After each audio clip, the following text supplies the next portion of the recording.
Hey, welcome to the PR Card Renewal series for Canada, a playlist where we discuss the various forms and documents required for your PR Card Renewal application for Canada.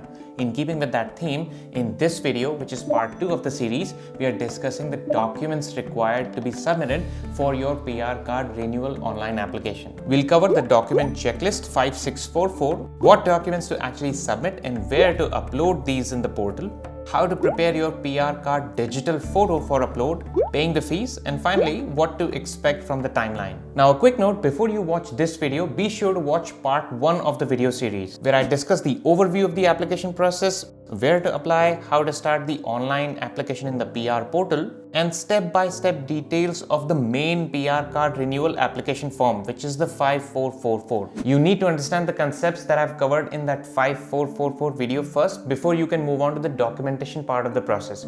So if you have not checked out that video already, it should be showing up on the cards here. It's also linked in the description below. So go check it out first, and then it will become easier for you to follow this documentation video. If you have already seen it, then continue to watch.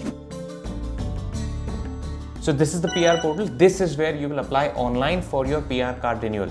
I've already started the PR card application, so I'll assume you know where the PR portal is and how to at least start the application. Again, if you don't know how to get to this point, then covered all that in part 1 of the series, which is linked below. So here's the application. You'll scroll down to the forms section. There's 2 mandatory forms required. Number 1 is the 5444, which is the main PR card application form, which is a digital form. And the second form is the 5644. This is your document checklist. As you can see, this is also mandatory. It's required to be submitted with your PR card renewal application.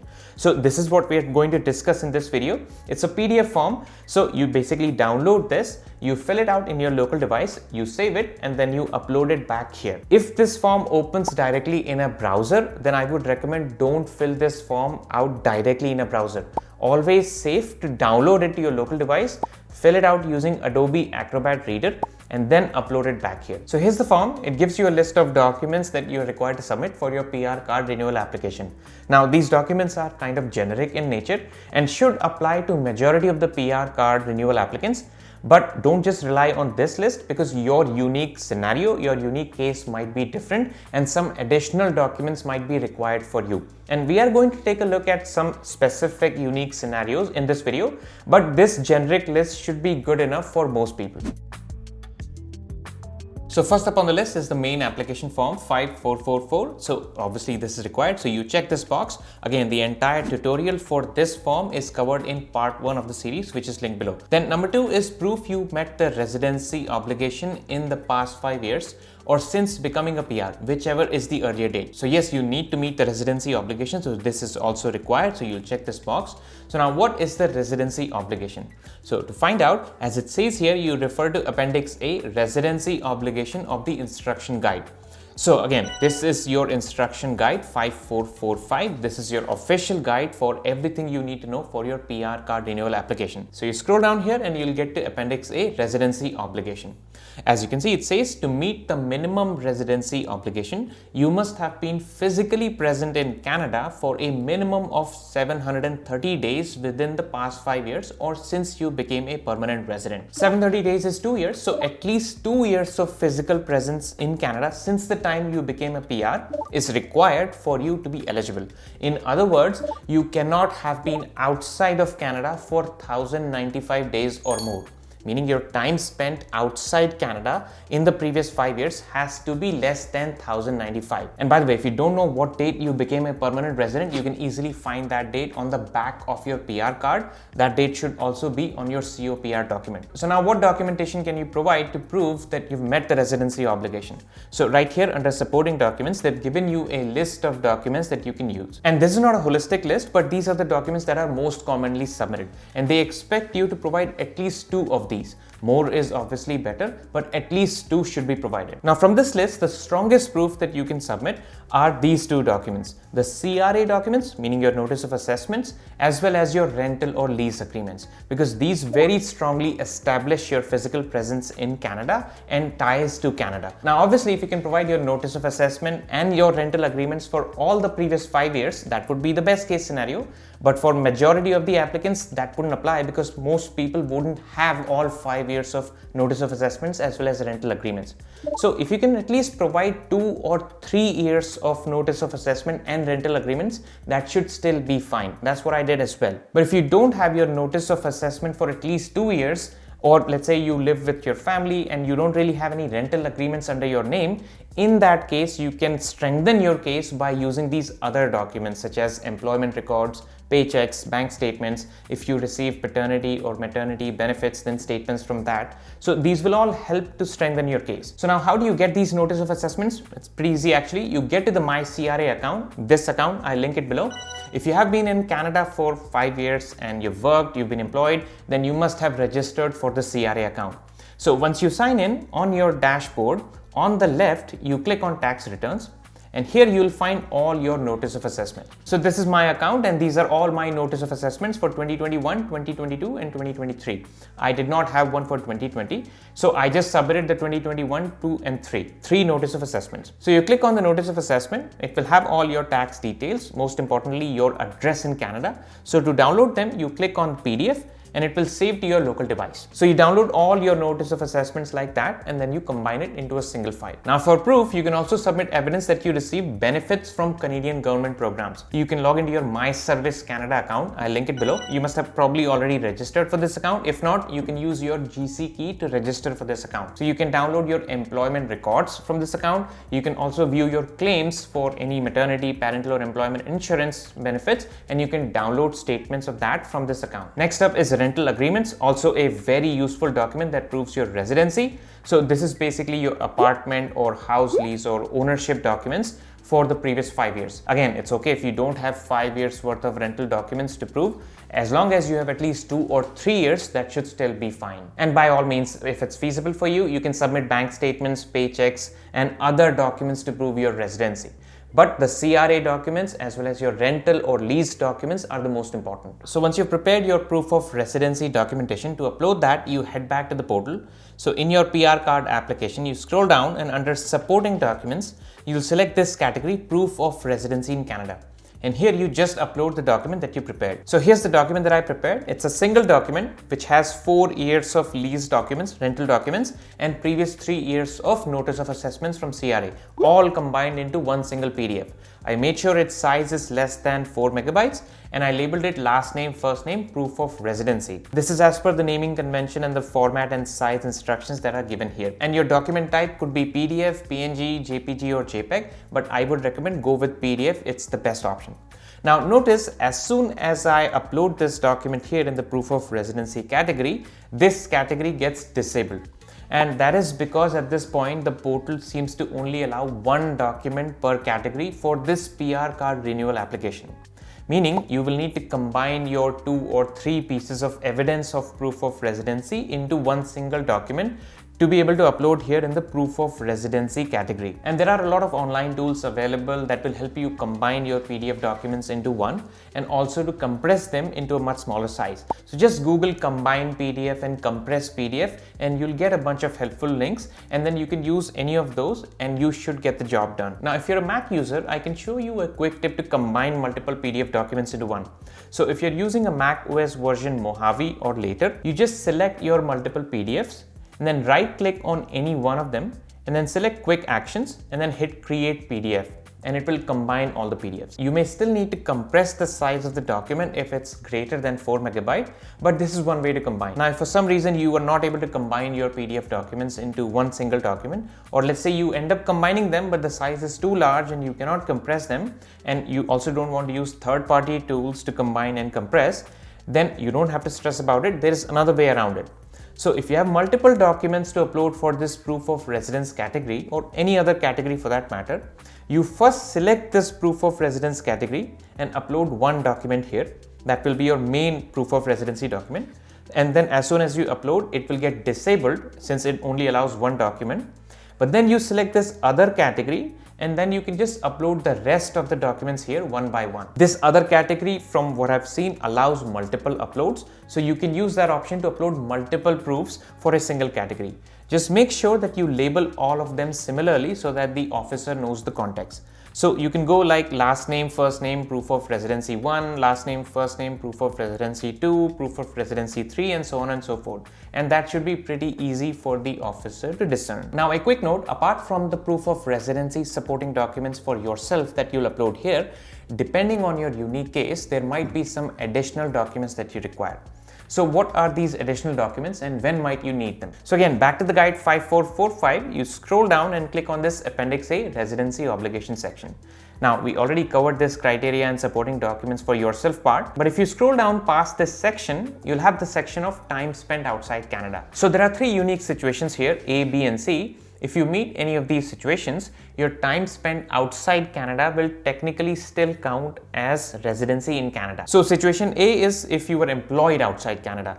Now, this does not mean that you were working for a Canadian employer and just traveled outside Canada on a paid time off and you were technically still considered employed, you were just on vacation. That is not what this is asking. Employment outside Canada in the context of this application to maintain residency obligation means that you were assigned by your Canadian employer who you were working for in Canada on an offshore assignment on a branch of that company. Think of it as a job contract which you were specifically assigned to go outside of Canada and work for. That is what this employment outside Canada means. And if that's your case, then you'll have to provide the supporting documentation that is mentioned here. So it's basically a signed letter or official company document that has all the details of your offshore assignment. So you gather that documentation if that's your case, and then you can come back to the portal and upload that under this proof of full-time Canadian employment outside Canada category. Now, if you fall under situation B, which might be the case for a few applicants, that you traveled with your Canadian citizen spouse or common law partner outside Canada, also applies to if you are a child under 22 applying to renew your PR card and you traveled with your Canadian citizen parent outside Canada. Even in that case, your time spent outside Canada will be considered as residency in Canada, meaning it will count as presence in Canada. And here are the supporting documents. You'll need your partner's Canadian citizenship certificate or passport to prove their Canadian citizenship, their residential documents for the past 5 years, and your proof of relationship to them, marriage certificate if it's your partner, or birth certificate if you are under 22 child and it's your parent. And finally, if you fall under situation C, meaning your spouse or common law partner is also a permanent resident, but they were employed outside Canada on an offshore assignment, then your time spent outside Canada will still count as residency in Canada. And then here are the documents that you will be required to provide. And so to upload these documents, you'll come back to the portal, and here under supporting documents, you'll find various categories where you can upload. For example, for proof of relationship to your partner or parent, you can upload the birth certificate or marriage certificate, whatever applies here. And then you can upload your family member's Canadian passport or PR card or citizenship certificate here under the relatives PR card or citizenship certificate category. And again, if you can't find a specific category, just select this other category, label the document appropriately and upload here, and you should be fine. Now, these unique scenarios A, B, and C won't apply to majority of the PR card renewal applicants. But if that is your case and you are looking for a much better understanding on how this all works with examples, then I've covered all that in part 1 of the series 5444, which is also linked below. So definitely check that out first, and then you'll be able to figure out the documents required pretty easily. Next up is fees. So obviously you'll be required to pay. So you check this box and then you go back to the portal, you scroll past the documents and photos section, and you'll get to the fee payment section. Here you click on this online payment link. It's going to direct you to the fee payment page. You scroll down here and under option 2 from this drop down, you select permanent resident card. You hit continue. It'll give you two options, $50 for PR card, $50 for PRTD. So you know what you're applying for, select accordingly. We are discussing PR card in this video, so I'll put 1 in the quantity box for PR card and I'll leave the other blank. And then I'll hit submit, and then you'll get to this summary page. Then you click on login and pay. This is where you'll need to sign in if you already don't have an account. If not, then you just click register to create an account. Then you can click confirm payment. Check the disclaimer, proceed to secure checkout, enter your card details and make the payment. Once done, you'll get this receipt. So you click on view or print option and the receipt will be downloaded to your local device as PDF. This is how it's going to look. So you save this somewhere, simply come back to the portal and just upload the receipt here. and you don't have to rename it, just upload as is. Alright, so next up is the checklist. So obviously you'll have to complete this entire checklist, and once you're done, you'll have to save it and upload it back in the portal. So you'll check this. And then some additional forms and documents. So these are optional. For example, use of a representative form. So now if you're using an immigration consultant or a lawyer to do this application on your behalf, or let's say a friend or family member is acting as a representative, in that case, you'll be required to fill this form 5476, and then you and your representative both will have to sign that same form and upload it back into the portal.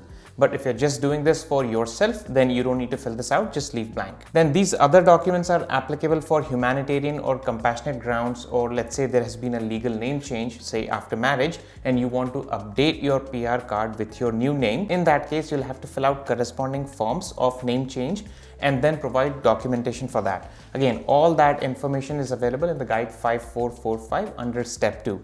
But for a general PR card renewal application, this will not apply, so just leave blank. Then next up is photos. So for the online application, which we are discussing, you'll need to upload just one digital photo. So let's look at the photo upload process.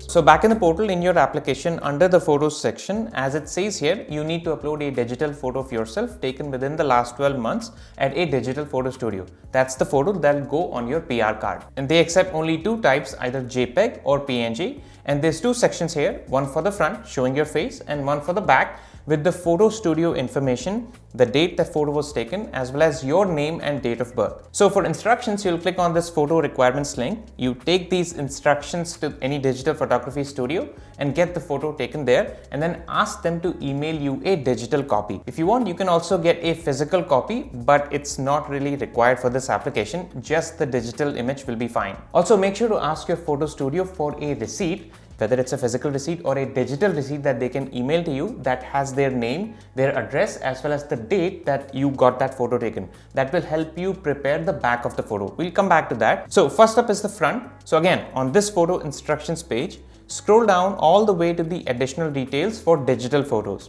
So your digital image must meet these conditions. It has to be a JPEG or PNG format. The pixel size should be between 715 times 1000 and 2000 times 2800 pixels. Then file size must be 4 megabytes or less. You already know this. And it has to be scanned, meaning it has to be directly taken from a camera, then sent to your email. So here's the image that I got from the studio. They emailed it to me. And as you can see, it's a JPEG image, 65 kilobytes. So meets the size and the format criteria from the portal.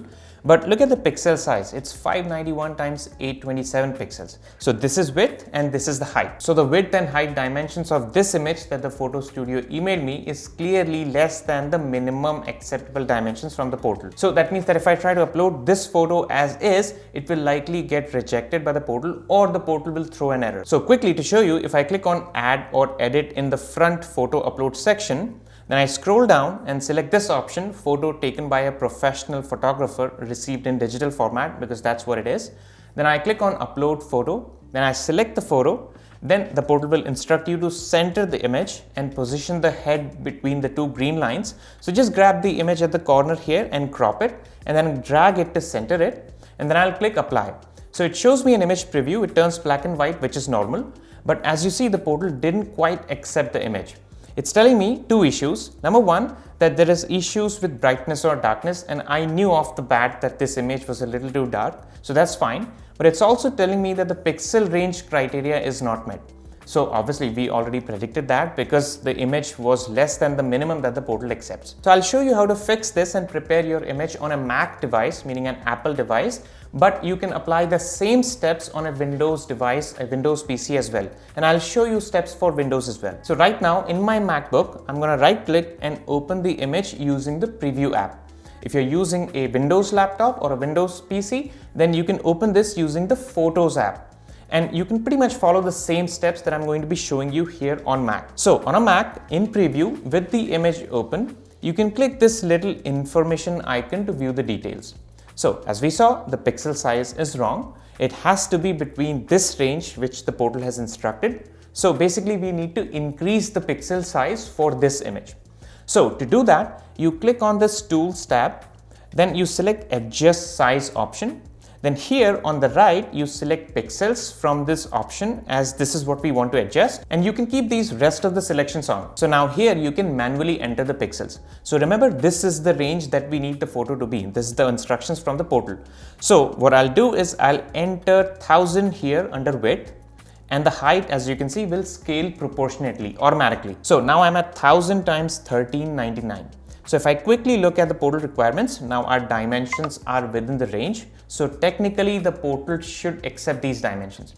Notice that after increasing the pixel size, the size of the image has also increased, but it's still within 4 megabytes. So it's still within the acceptable size limit of the portal. So should still work. So then I'll hit OK. And you'll see these handlebars appear because the image has become larger to fit the frame. So that's not a problem. I'll just hit File up top and then hit Save.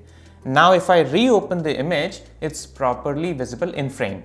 If I click on this information button again, I see that the pixel density has increased. The image still looks good. Size is within 4 megabytes. Format is JPEG. So this meets all the portal's requirements. So now we have fixed one of the two issues the portal showed us, which is the pixel range. But there's another issue, which is the exposure, meaning the brightness or darkness might not be the appropriate level. So obviously this image looked a little dark. So what I'll do is try with increasing the brightness. Again, if it doesn't work with increasing the brightness, you can also try with lowering the brightness. So to adjust that, you'll need to fiddle around with the exposure of the image. So again, in preview, you go to tools again, and then select adjust color option from here. And here under exposure, you increase the exposure slowly to a point that feels natural. Not too bright, not too dark. So this feels okay to me. So I'll stop here and hit File and Save again. So again, back to the portal, I'll hit Upload here. Click and drag to center it again as per the instructions, with the chin almost touching these green circles, and then hit Apply. And as you can see, those errors which we saw earlier are now gone, meaning the portal has accepted the image. It will appear black and white, but that's how it's supposed to be, so nothing wrong here. Now, if you're doing this on a Windows PC, then steps are pretty similar. So open the image using the Photos app on your Windows 11 or later. Then you click these 3 dots, then select Resize Image, and then adjust the width and height similarly as I showed you a few seconds ago on a Mac. So just watch the steps on the Mac that I showed you and use the same logic in the Photos app as well. Then you save it, and then to adjust the exposure, you open the image again in the Photos app, and then you click on this edit icon, then select this exposure setting, and then adjust the brightness similarly. And then you save the file and upload in the portal. All right, next up is the back of the image. So they need the back to have your name and date of birth, and the name and address of the photo studio where the photo was taken, as well as the date when the photo was taken. So now, as per the instructions for the back of the photo, this information can be provided in one separate document, including a confirmation from the photo studio, which could be a receipt or a voucher. So now there's a couple of ways you can do this. First of all, you don't need to write anything on the back of your physical photo and then take a picture of that and upload it back. Remember, we are only working with a digital photo. You are not even getting a physical photo. So while you can do that, I would recommend you don't really have to. All you need to do is get a receipt from the photo studio once you're done. Either they can print out a physical receipt for you, or they can email you a receipt. And make sure that receipt has the information that they're looking for, which is the name and address of the photo studio and the date. Usually the receipt should have that information. So for example, say this is the physical receipt that you got from the photo studio, paper receipt. So what you can do now is just take a pen, write your name and date of birth on that receipt, and then you take a picture of that receipt with your phone and simply upload it in the back of this section. Now let's say they emailed you a digital receipt. So if the digital receipt is a PDF receipt, then you won't be able to upload it directly here because it will only accept JPEG or PNG. So what you can do is take a screenshot of that PDF receipt, and that will convert it into a JPEG. If they already sent you a JPEG receipt, then you don't have to take any screenshots. Now with that JPEG receipt, what you can do is just write your name and date of birth on that digital receipt using your Photos app. So you can do this on your phone using your Photos app. Every phone has that text editor. So just use that to write name and date of birth on top of that digital receipt. Otherwise, you can also import that receipt into your computer and do this on a preview if you're using a Mac or on a Windows PC. For example, on a preview, you can just open this image.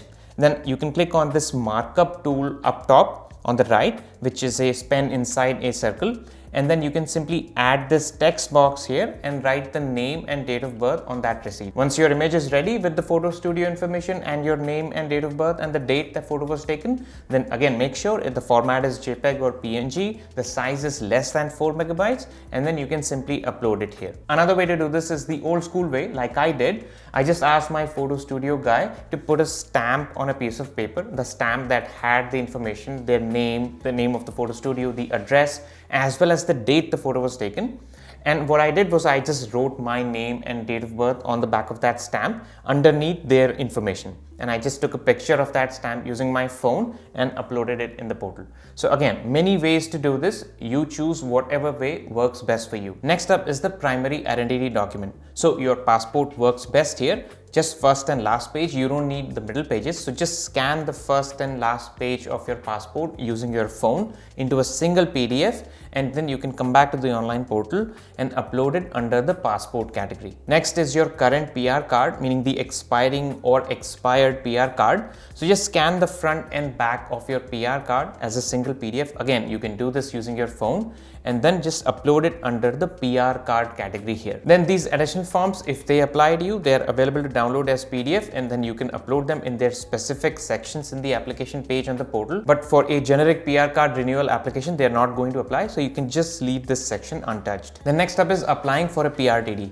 So now this won't apply to people who are inside Canada and just doing a regular PR card renewal application from inside Canada. So then you can just leave this section blank, and that completes your checklist. You don't need to print this out and sign it and scan it back. You don't need to digitally sign it. As long as you check all the necessary boxes, that completes the checklist. Then you're just going to hit save, and then you come back to the online portal and upload this completed checklist under the 5644 section. Then the last step is consent and declaration. So this is where you will digitally sign the application. So you click on start, then you click on certify, certify, certify.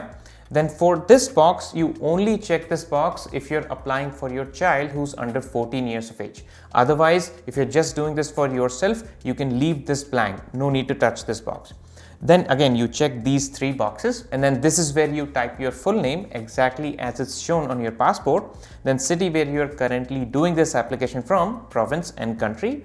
And then if you're currently outside Canada and applying for PRTD like we discussed, then you check this box. Otherwise, you just select no here. Then just click on complete and return to application. Once all these steps are done, if you scroll down, you'll notice the submit your application button is now enabled. Now, once you submit the application, it can take about 30 to 45 days for your new PR card to arrive in the mail, as long as your application was solid, meaning you submitted all the required documents. For me, it took 31 days.